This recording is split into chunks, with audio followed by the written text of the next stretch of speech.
आपलं स्वागत. पाहूयात आजच्या ताज्या घडामोडी.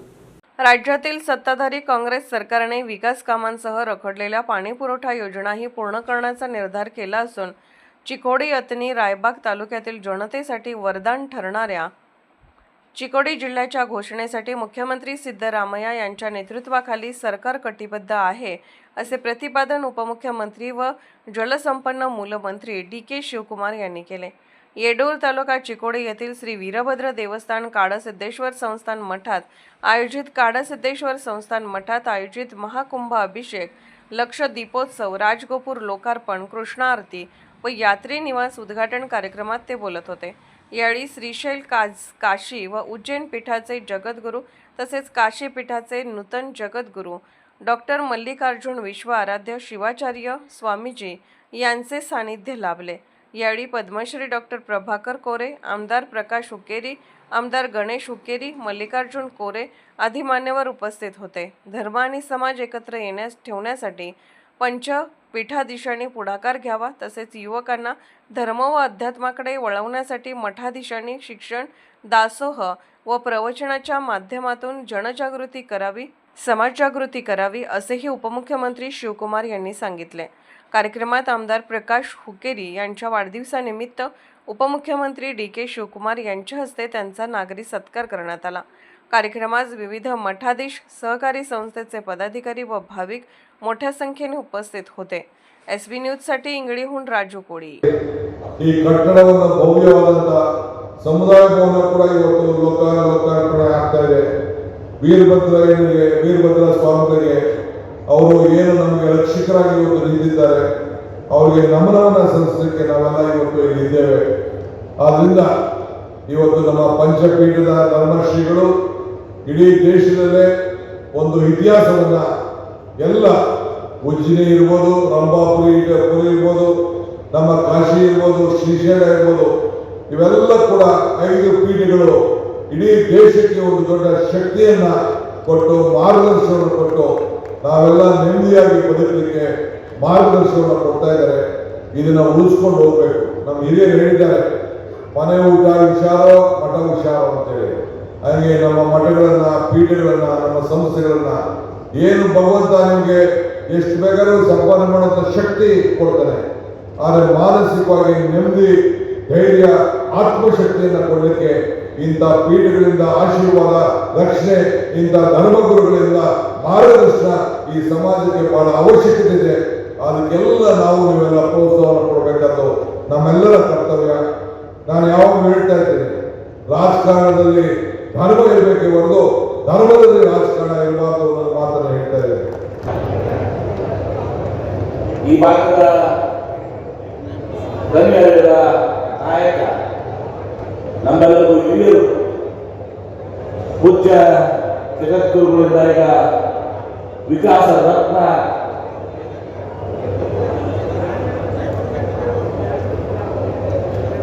ಒಂದು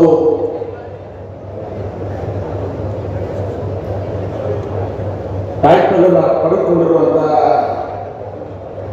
ಆತ್ಮೀಯರಾದಂತಹ ಶ್ರೀ ಪ್ರಕಾಶ್ ಹುಕ್ಕೇರಿ ಅವರೇ, ಮಾಜಿ ಮುಖ್ಯಮಂತ್ರಿಗಳು, ನಮ್ಮೆಲ್ಲರಿಗೂ ಹಿರಿಯರು ಹಾಗೂ ಪ್ರಸ್ತುತ ಬೆಳಗಾವಿಯ ಸಂಸದರು ಶ್ರೀ ಜಗದೀಶ್ ಶೆಟ್ಟರ್ ಅವರೇ, ಪರಮ ಪೂಜ್ಯ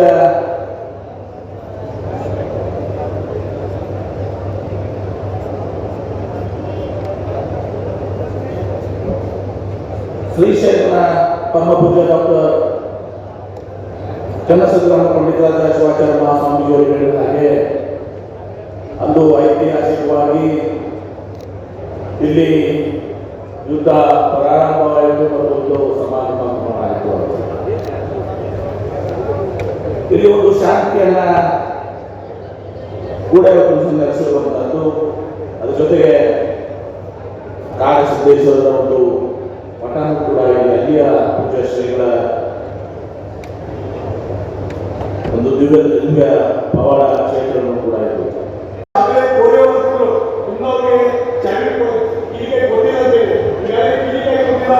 ಬಹುಶಃ ಗಣೇಶ್ ಹುಕ್ಕೇರಿ, ಪ್ರಕಾಶ್ ಹುಕ್ಕೇರಿ ಮೀಸಲಾದ ಮಾತನ್ನ ಈ ಸಂದರ್ಭದಲ್ಲಿ ಆ ರೀತಿ ಅವರು ತಯಾರಾಗಿದ್ದಾರೆ ಅನ್ನುವಂಥ ಮಾತನ್ನ ಈ ಹಿನ್ನೆಲೆಯಲ್ಲಿ ನಾವೊಂದು ಹೇಳುವಂಥದ್ದು ಇವತ್ತು ಈ ರೀತಿಯ ಪೂಜ್ಯ ಸ್ವಾಮಿಗಳು ಇಲ್ಲಿ ವೀಕ್ಷಕ ವಿನಾಯಕ ಧರ್ಮೋದ್ಧಾರ ಸಭೆ ಎಲ್ಲ ಇವತ್ತು ಪಂಚಮೀಠ ಸ್ವಾಮಿಗಳು ಇದ್ದಾರೆ.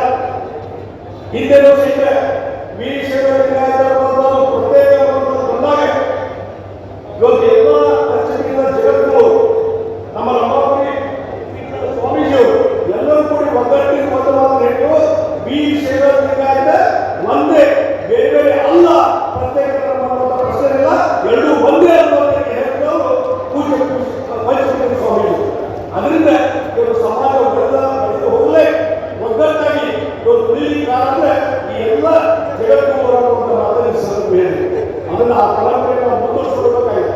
ಮತ್ತು ನಮ್ಮ ದೇಶದ ಸಂಸ್ಕೃತಿ ಪರಂಪರೆ ಒಂದು ಇಡೀ ಜಗತ್ತಿಗೆ ಒಂದು ಗುರುವಿನ ಸ್ಥಾನದಲ್ಲಿ ಭಾರತ ದೇಶ ಧಾರ್ಮಿಕ ಕೇಂದ್ರಗಳು, ಜಗದ್ಗುರುಗಳು, ಧರ್ಮಗುರುಗಳು, ಅವರ ಸಂಸ್ಕೃತಿ ಪರಂಪರೆ ಮತ್ತು ಅದರ ಜೊತೆಗೆ ಈಗ ರಾಜಕೀಯ ನಾಯಕತ್ವ ಸಿಕ್ಕಿದೆ. ನರೇಂದ್ರ ಮೋದಿ ಅವರ ರಾಜಕೀಯ ನಾಯಕತ್ವ ಈ ಹಿನ್ನೆಲೆಯಲ್ಲಿ ಇವತ್ತು ನೋಡಿ ಇಡೀ ದೇಶ ಈ ಜಗತ್ತಿನಲ್ಲಿ ಎಲ್ಲೇ ಹೋಗಲು ಯುದ್ಧ ರಷ್ಯಾ ಒಪ್ಪಿಗೆ ಆಯಿತು. ಆಮೇಲೆ ನಮ್ಮ ಧರ್ಮಗಳನ್ನು ಉಳಿಸ್ಕೊಂಡು ಹೋಗಲಿಕ್ಕೆ ನಾವೆಲ್ಲ ಪ್ರಯತ್ನವನ್ನು ಮಾಡಬೇಕು. ನಾನು ಅದಕ್ಕೆ ಎಷ್ಟೇ ಇದ್ರೂ ಕೂಡ ನಮ್ಮ ಪ್ರಕಾಶ್ ಹುಕ್ಕೇರಿಯವರು ಮತ್ತು ನಮ್ಮ ಗಣೇಶ್ ಹುಕ್ಕೇರಿಯವರು ಒಂದು 20 ಸಾರಿ ಫೋನ್ ಮಾಡಿದ್ರು, ಈ ಕಾರ್ಯಕ್ರಮಕ್ಕೆ ಬರಲೇಬೇಕು ಅಂತೇಳಿ. ಇವತ್ತು ಕ್ಯಾಬಿನೆಟ್ ಮೀಟಿಂಗ್ ಇದೆ, ಯಾವುದೋ ಒಂದು ಎಮರ್ಜೆನ್ಸಿ ವಿಚಾರ ಕ್ಯಾಬಿನೆಟ್ ಮೀಟಿಂಗ್ ಇದೆ, ಬೆಳಗ್ಗೆ ಬಜೆಟ್ ಇದೆ, ಮುಖ್ಯಮಂತ್ರಿಗಳು ಇಲ್ಲ ಬರಲೇಬೇಕು, ಇಲ್ಲ ನಾನು ಆ ಕಾರ್ಯಕ್ರಮಕ್ಕೆ ಹೋಗಲೇಬೇಕು, ನಾನು ಮಾತು ಕೊಟ್ಟಿದ್ದೀನಿ, ನೀವು ಮುಂದಕ್ಕೆ ಹಾಕಿ ಅಂತೇಳಿ 6 ಗಂಟೆಗೆ ಕ್ಯಾಬಿನೆಟನ್ನು ಪೋಸ್ಟ್ಪೋನ್ ಮಾಡಿಸಿದ್ದೇನೆ. ಅದಕ್ಕೆ ನಾನು ಜಾಸ್ತಿ ಹೊತ್ತು ಇರಲಿಕ್ಕಾಗಲ್ಲ. ಶ್ರೀಗಳಿಗೆ ಅಲ್ಲಿ ಹೋಗಿ ನಾನು ಉದ್ಘಾಟನೆ ಮಾಡೋದಿದ್ರೆ ಇಲ್ಲ ಇಲ್ಲಿಂದಲೇ ಉದ್ಘಾಟನೆ ಮಾಡಿದ ಆ ಕಾರ್ಯಕ್ರಮವನ್ನು ಮುಗಿಸಿ ನಾನು ಜಲ್ದಿ ಹೋಗಬೇಕಾಗಿದೆ. ಆದರೆ ಇಂಥ ಒಂದು ನೀವೆಲ್ಲ ಇಷ್ಟೊತ್ತು ತಾವು ಕಾಯ್ಕೊಂಡು ನನ್ನ 4 ಮಾತನ್ನ ಕೇಳಲಿಕ್ಕೆ, ಶ್ರೀಗಳ ಆಶೀರ್ವಾದ ಪಡಲಿಕ್ಕೆ ತಾವೆಲ್ಲ ಇದ್ದಿದ್ದೀರಲ್ಲ, ಇದು ಬಹಳ ಸಂತೋಷವಾದಂಥ ವಿಚಾರ ಅಂತ ಹೇಳಿ, ಬೇರೆ ಸಂದರ್ಭದಲ್ಲಿ ನೀರಾವರಿ ಇಲಾಖೆಗೆ, ಈ ಭಾಗದ ಅಭಿವೃದ್ಧಿಗೆ, ಈ ರಾಜ್ಯದ ಅಭಿವೃದ್ಧಿಗೆ ನನಗೂ ಇದೊಂದು ಜಿಲ್ಲೆ ಚಿಕ್ಕೋಡಿ ಜಿಲ್ಲೆ ಆದಷ್ಟು ಜಲ್ದಿ ಆಗಬೇಕು ಅನ್ನೋದು ನನಗೆ ಆಸೆ ಇದೆ. ಆದಷ್ಟು ಜಲ್ದಿ ಅದಕ್ಕೆ ತೀರ್ಮಾನವನ್ನು ನಾವು ಸದ್ಯದಲ್ಲೇ ಮಾಡುವಂಥ ವಿಚಾರದಲ್ಲಿ ನಾವು ಇದ್ದೇವೆ. ಇವತ್ತು ನಮ್ಮ ಗಣೇಶ್ ಹುಕ್ಕೇರಿ ಮತ್ತು ಪ್ರಕಾಶ್ ಹುಕ್ಕೇರಿ ಈ ಭಾಗದ ಅಭಿವೃದ್ಧಿಗೆ, ನೀರಾವರಿ ಕೆಲಸಕ್ಕೆ ಏನೆಲ್ಲ ಬೇಡಿಕೆ ಇಟ್ಟಿದ್ದಾರೆ ಆ ಕೆಲಸವನ್ನ ನಿಮಗೋಸ್ಕರ ಮಾಡಲಿಕ್ಕೆ ಈ ಡಿ ಕೆ ಶಿವಕುಮಾರ್ ಬದ್ಧರಾಗಿದ್ದಾರೆ ಅನ್ನೋ ಮಾತನ್ನ ಈ ಸಂದರ್ಭದಲ್ಲಿ ಹೇಳಲಿಕ್ಕೆ ನಾನು ಬಯಸ್ತೇನೆ.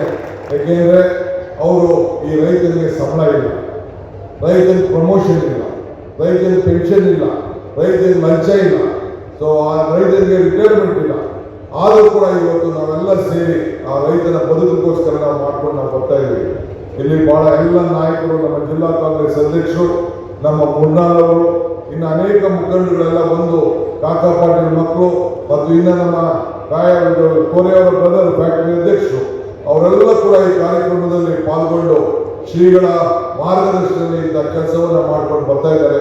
ನಾವು ನೀವೆಲ್ಲ ಸೇರಿ ಮಠವನ್ನ ಕೈ ಜೋಡಿಸೋಣ, ಈ ಕ್ಷೇತ್ರವನ್ನು ಬೆಳೆಸುವಂಥ ಕೆಲಸವನ್ನು ಮಾಡೋಣ ಅಂತೇಳಿ ಪ್ರಾರ್ಥಿಸಿ, ತಮಗೆ ಶುಭವನ್ನು ಹಾರೈಸಿ, ತಮ್ಮ ಆಶೀರ್ವಾದ ಯಾವಾಗಲೂ ಕೂಡ ನಮ್ಮ ಮೇಲಿರಲಿ, ಈ ಸರ್ಕಾರದ ಮೇಲಿರಲಿ ಅಂತ ತಮ್ಮನ್ನು ಕೂಡ ನಾನು ಪ್ರಾರ್ಥನೆ ಮಾಡಿಕೊಂಡು ಶ್ರೀಗಳ ಪಾದಗಳಿಗೆ ಮತ್ತೆ ನನ್ನ ನಮಸ್ಕಾರವನ್ನು ಹೇಳಿ ನನ್ನ ಮಾತನ್ನು ಮುಗಿಸ್ತೇನೆ. ನಮಸ್ಕಾರ. ಇವತ್ತು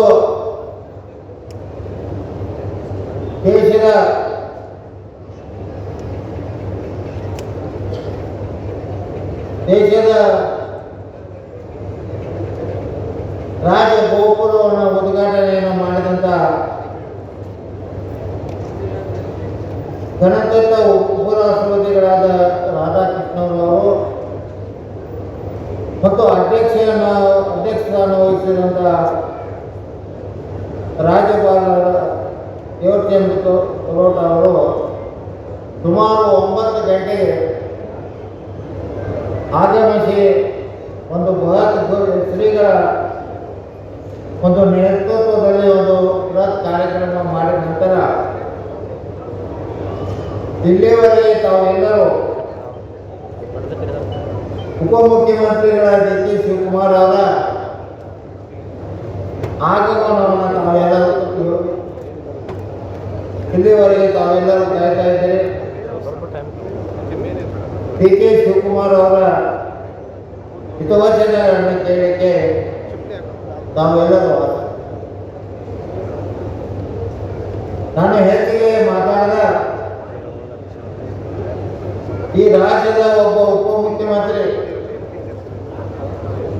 ಧೈರ್ಯಶೀಲ ಉಪಮುಖ್ಯ ಅಂದ್ರೆ ತಪ್ಪಾಗಿದೆ. ಹಿಡಿದ್ರ ಬಿಡಾಗಿಲ್ಲ. ಒಮ್ಮೆ ಕೈಯಾಗ ಯಾವುದೋ ಕೆಲಸ ತಗೊಂಡ್ರೆ ಅದು ಮುಗಿ ತನಕ ಬಿಡಾಗಿಲ್ಲ.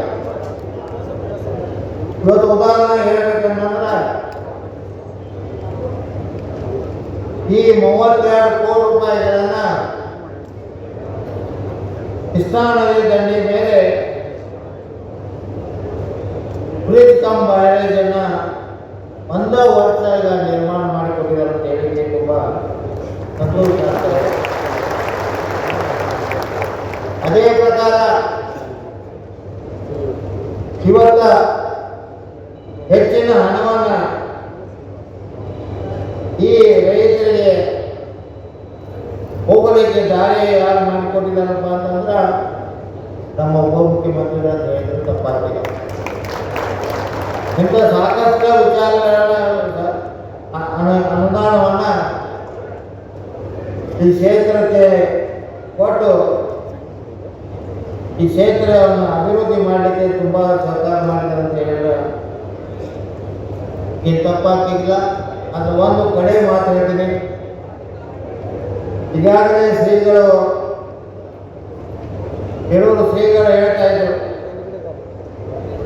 ವೀರಭದ್ರ ಕಾಡದೇವರ मठದ वीरभद्र देवस्थान राजकीय, सामाजिक, आर्थिक असा सर्व घडामोडींचा आढावा पाहायला विसरू नका SB न्यूज चॅनल आणि नक्कीच सबस्क्राईब करा.